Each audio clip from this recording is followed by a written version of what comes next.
Olá pessoal, tudo bem? Estamos de volta aqui para a sétima aula de mudança de fase. Quem não assistiu as 6 primeiras aulas, por favor, procura no canal, assista as aulas para acompanhar direitinho a aula de hoje. Bom, se inscreva no canal, dê seu like e ajude o profissional da educação. Eu sou Carlos Souto e depois da vinheta, vem comigo! Bom, pessoal, nós vamos ver hoje evaporação, que é um tipo de vaporização. Quem assistiu às aulas passadas sabe que a vaporização é a passagem do estado líquido para o estado de vapor. E a vaporização se divide em evaporação, ebulição e calefação. Nós vamos ver o que é evaporação hoje. Líquido em um recipiente aberto. Observe o que ocorre quando temos um líquido a temperatura de 30 graus Celsius em um recipiente aberto. Com o passar do tempo, né, essa simulação terá seu tempo bastante acelerado, porque se nós fizermos no tempo real, iria demorar muito. Então, para a didática, a gente vai acelerar o tempo aqui. A pressão atmosférica, nós vamos trabalhar com a pressão ao nível do mar, tá? Não se esqueça que a vaporização instantânea só ocorre no vácuo ou a pressões muito baixas. Isso ocorria naquele exemplo que eu fiz na aula passada, você levando um copo de água para a Lua. Como a Lua a pressão é zero, porque é vácuo, a água passaria para o estado de vapor abruptamente, quer dizer, imediatamente, instantaneamente. Bom, aqui nós temos água no estado líquido, num copo aberto a 30 graus Celsius. O que vai acontecer? Vai evaporar lentamente. Bom, as moléculas vão passar do estado líquido para o estado de vapor lentamente. Você veja que essas bolinhas azuis saindo da água são gases de vapor d'água, H2O. Apesar das moléculas de água possuírem uma boa mobilidade e velocidade, claro, né? Tem boa mobilidade e velocidade porque está no estado líquido. Elas não são suficientes para que todas as moléculas saltem do líquido para o espaço abruptamente, como acontece na ebulição. Na ebulição você coloca água para ferver, para fazer o café. Quando chega a 100 graus, você até percebe aquela fumaça saindo, que é o vapor d'água. As moléculas de água passando do estado líquido para o estado de vapor imediatamente. Então é uma ebulição. Evaporação você não percebe isso, é muito lento, você não percebe a água evaporando, passando para o estado de vapor.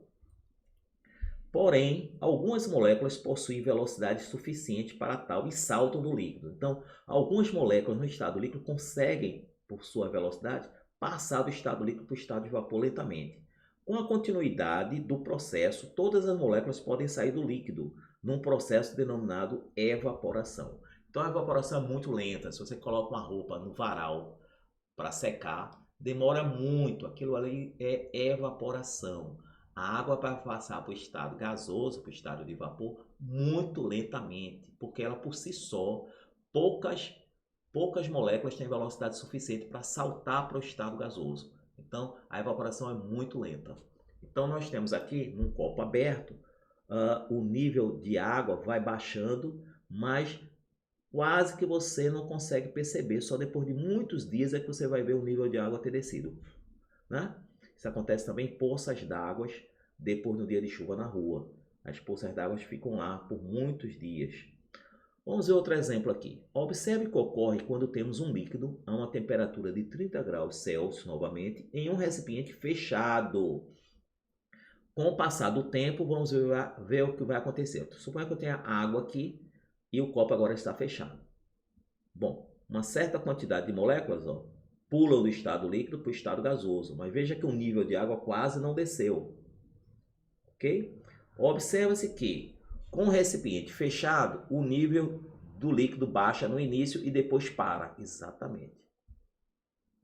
Isso se deve pelo fato que, quando o nível não baixa mais, o número de moléculas que sai do líquido, quer dizer, que se transforma em vapor, é igual ao que retorna, ou melhor, a quantidade de vapores volta se transformando em líquido novamente. Então vai haver condensação em equilíbrio com a evaporação. Vai haver a velocidade com que vai voltar as moléculas para o estado líquido é a mesma que o estado líquido se transforma no estado de vapor. Por quê? Porque quando esse vapor ocupa todo esse espaço aqui, impossibilita que mais líquido se transforme no estado de vapor. Para mais líquidos voltar para o estado de vapor, tem que algumas moléculas do estado de vapor passar para o estado líquido, formando um ciclo, né, de velocidade. Então, o número de moléculas que sai do líquido é igual ao que retorna, exatamente. Então, em um recipiente fechado, as moléculas continuam escapando da fase líquida. Porém, como não podem se afastar indefinidamente, elas retornam ao líquido. Haverá em dado instante o equilíbrio entre a velocidade de evaporação do líquido e a de condensação de seus vapores. O que é condensação? Passagem do estado de vapor para o estado líquido. Dizemos que o vapor acima do líquido está saturado. O que é saturado? Ocupou todo o espaço e não permite mais espaço para o líquido se transformar em vapor.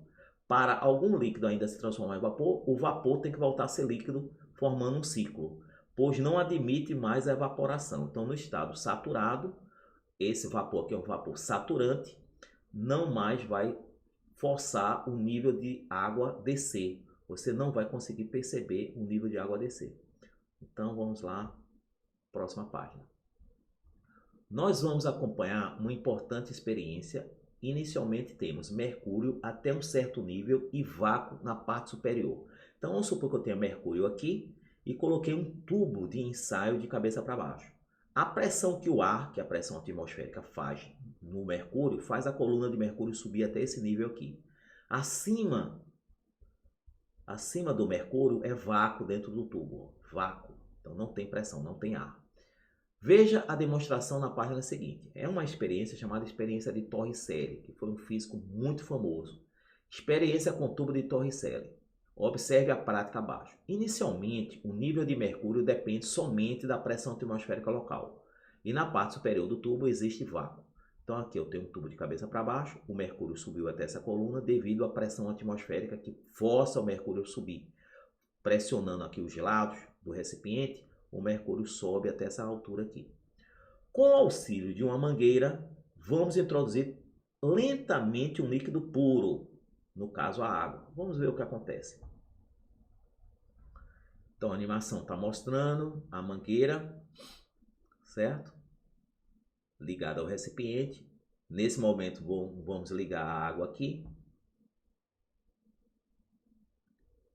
Então a água vai pela mangueira e a água sobe pelo tubo porque sua densidade é menor que a do mercúrio. Então a densidade da água é menor do que a do mercúrio, então ela consegue subir até atingir o vácuo do tubo.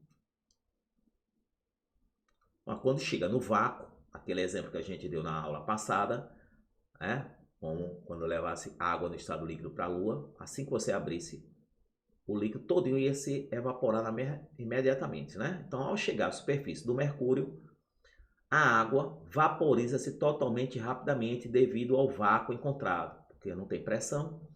Surge na parte superior do tubo uma pressão chamada de pressão de vapor do líquido, que empurrará o nível de mercúrio para baixo. Exatamente. Quando toda a água começar a subir, à medida que a água está subindo, vai vaporizando, vai passando ao estado de vapor.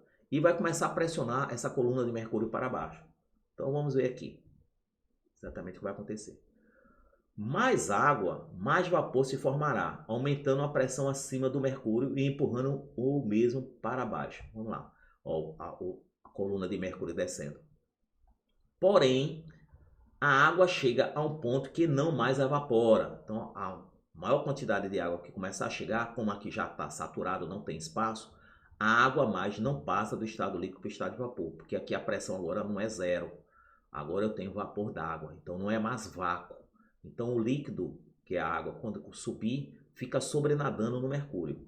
Não vai mais provocar o abaixamento da coluna de mercúrio para baixo. Então nós temos aqui, ó, concluímos que os vapores do líquido atingiram o estado de vapores saturados ou saturantes. Como o nível do mercúrio, por influência dos vapores, não mais baixará, né? Depois que começou a aparecer a fase líquida da água em cima do mercúrio, a pressão sobre o líquido não aumenta mais. Dizemos ou diremos que foi atingida a pressão ou tensão máxima de vapor do líquido. Agora vamos simular sem interrupção. Vamos ver. Sem interrupção. Introduzindo água no recipiente com mercúrio. Como a água tem menos densidade que o mercúrio, começa a subir pela coluna do tubo. Quando atinge o vácuo, instantaneamente passa para o estado de vapor até ocupar todo o espaço. Ela começa a pressionar a coluna de mercúrio para baixo.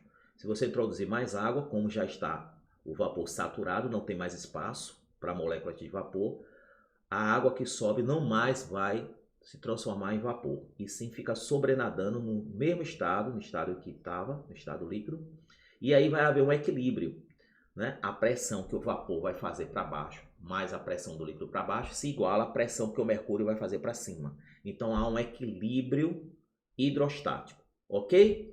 Bom, pessoal, por hoje é só. Vimos hoje como é a evaporação quando um recipiente está aberto e quando o recipiente está fechado. No recipiente aberto e fechado, a evaporação é muito lenta. A diferença é que no estado aberto, ela vai descer, vai evaporar todo o líquido, ok? Mas requer um tempo muito grande para isso acontecer. No recipiente fechado, nós vimos que ela evapora até um certo ponto, até chegar ao vapor saturante, e vai haver um equilíbrio entre a condensação e a vaporização, né? Que vai ser um tipo chamado evaporação. Então vai haver um ciclo, a velocidade com que há a condensação é a mesma velocidade com que há a evaporação. Esse equilíbrio dinâmico faz com que o nível de água num copo fechado não baixe, então se mantém constante. E vimos a experiência de Torricelli, uma experiência muito interessante para saber o que é pressão máxima de vapor e vapores saturantes, quando todo o espaço que era vácuo se transformou em vapor de um líquido, no caso a água, que tem densidade menor do que o mercúrio, e quando isso fica saturado, quando a água começa a subir, não tem mais espaço para vaporizar, ela começa a sobrenadar no estado líquido em cima do mercúrio, equilibrando a força que a água no estado líquido vai fazer, com mar de vapor, se equilibrar com a força que o mercúrio vai fazer para cima. O que é força? É análogo à pressão, porque pressão é força sobre a área. Então, quando a pressão hidrostática do vapor mais a pressão hidrostática da água se equilibrar com a pressão do mercúrio, você vai ter ali um nível de mercúrio que não mais baixa na coluna do tubo. Ok? Essa é a experiência de Torricelli. Até mais, espero que tenham gostado da aula, compartilhem os amigos e vão para o canal assistir a 8ª aula de mudança de fase para vocês. Até mais, tchau!